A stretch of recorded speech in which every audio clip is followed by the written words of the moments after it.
Hello, wonderful people. Welcome again to another amazing episode of our Python tutorial series. And it's still again the VLOGMAS series. And today is day 6 of the VLOGMAS. And in today's episode, we look at a very simple tip, which comes in very handy. In some cases, you have data and then you're able to, look through the entire data, list out the various elements of the data.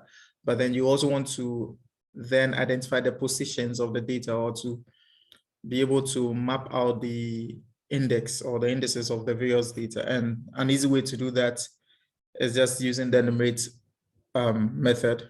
All right, so in this case, what we are doing is, let's say we have a data set, then let's say, and A being, say, 23, 45, 12, 10, 5, 18, 30, 98, 75, and so on and so forth. All right. So by just typing in our A, we have just the elements.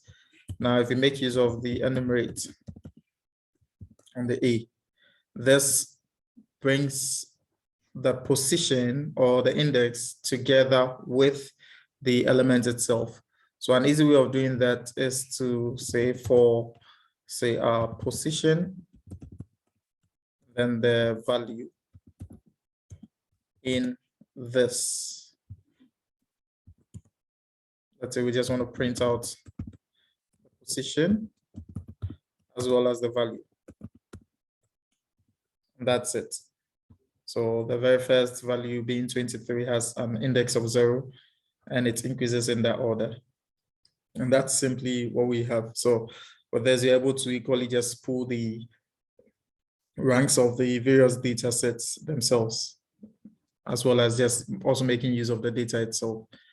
All right, so this is all we are looking at today. If you have any question on the enumerate or anything Python related, just ask your question in the comment section, and then the team would respond to you.